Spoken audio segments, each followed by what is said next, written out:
Praise the lord. రండి మనం ఈరోజు 40వ కీర్తన చదువుకుందాం. యెహోవా కొరకు నేను సహనముతో కనిపెట్టుకుంటుని, ఆయన నాకు చెవియొగ్గి నా మొర ఆలకించెను.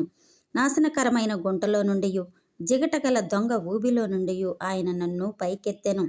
నా పాదములు బండ మీద నిలిపి నా అడుగులు స్థిరపరిచెను.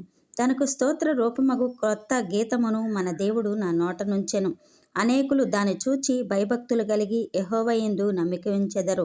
గర్విష్ఠులైనను త్రోవ విడిచి అబద్ధముల తట్టు తిరుగువారనైనను లక్ష్య పెట్టక యెహోవాను నమ్ముకొనువాడు ధన్యుడు. యెహోవా నా దేవా, నీవు మా ఎడల జరిగించిన ఆశ్చర్య క్రియలను, మా ఎడల నీకున్న తలంపులను బహు విస్తారములు.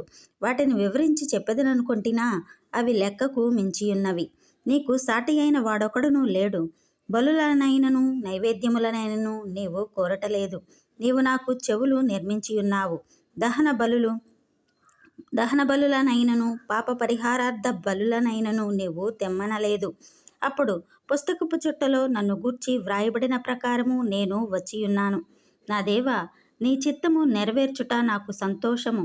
నీ ధర్మశాస్త్రము నా ఆంతర్యములోనున్నది. నా పెదవులు మూసుకొనక మహాసమాజంలో నీతి సువార్తను నేను ప్రకటించియున్నానని నేనంటిని. యెహోవా, అది నీకు తెలిసేయున్నది. నీ నీతిని నా హృదయంలో నుంచుకొని నేను ఊరకుండలేదు. నీ సత్యమును నీ రక్షణను నేను వెల్లడి చేసియున్నాను. నీ కృపను నీ సత్యమును మహాసమాజమునకు తెలుపక నేను వాటిని మరుగు చేయలేదు. యెహోవా, నీవు నీ వాత్సల్యమును నాకు దూరము చేయవు. నీ కృపాసత్యములు ఎప్పుడును నన్ను కాపాడునుగాక.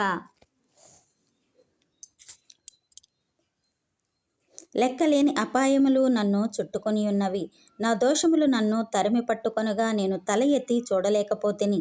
లెక్కకు అవి నా తల వెంట్రుకలను మించియున్నవి. నా హృదయము అధైర్యపడి ఉన్నది. యెహోవా, దయచేసి నన్ను రక్షించుము. యెహోవా, నా సహాయముకు త్వరగా రమ్ము. నా ప్రాణము తీయుటకై యత్నించువారు సిగ్గుపడి బొత్తిగా భ్రమసియుందురుగాక. నాకు కీడు చేయ గోరువారు వెనుకకు మళ్లింపబడి సిగ్గునందుదురుగాక. నన్ను చూచి ఆహా ఆహా అని పలుకువారు తమకు కలుగు అవమానమును చూచి విస్మయమొందుదురుగాక. నిన్ను వెదుకువారందరూ నిన్ను గూర్చి ఉత్సహించి సంతోషించుదురుగాక.